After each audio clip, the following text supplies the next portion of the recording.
Bibi. Selam dostlar, biz Sürpriz ачабыз.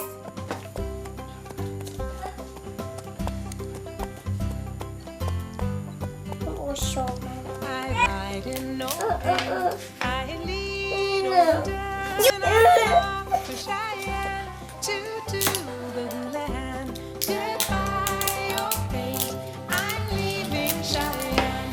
Goodbye, old paint, I'm leaving Cheyenne. Old paint's a good pony, he paces when he can. Goodbye, my little Annie, I'm off for Cheyenne. Goodbye, old paint, I'm leaving Cheyenne. Goodbye, old paint, I'm leaving Cheyenne.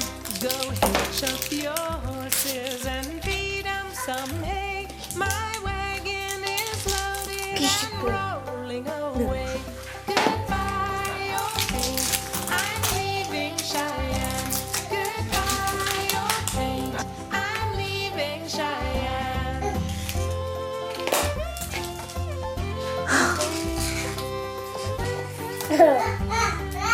Oyuncu oldu. Leaving Cheyenne. Goodbye, old paint, I'm leaving Cheyenne. Yok.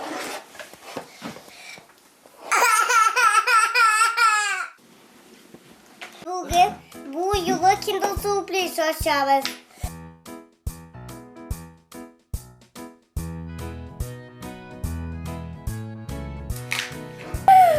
My grandfather's clock was too large for the shelf, so it stood 90 years on the floor.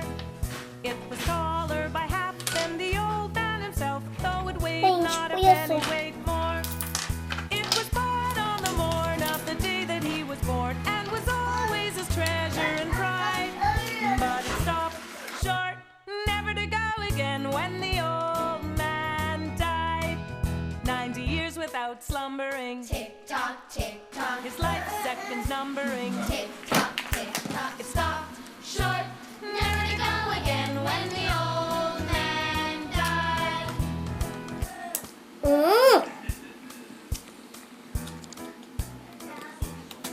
Demli mi? Watching his pendulum swing to and fro. Many hours had he spent while a boy. And in childhood and manhood, the Bugün world bizim seemed to video know tamam. to share both his grief and his joy. It was Sağ born on olun. the morn of the day that he was born, and was Sağ always olun. his treasure and Öyle pride. bizim videosuna koyarız like. Never to go Hem again when yazılır. the old man died. 90 years without slumbering. Tick tock, tick tock. His life seconds numbering. Tick tock, tick tock. It stopped Short, never to go again when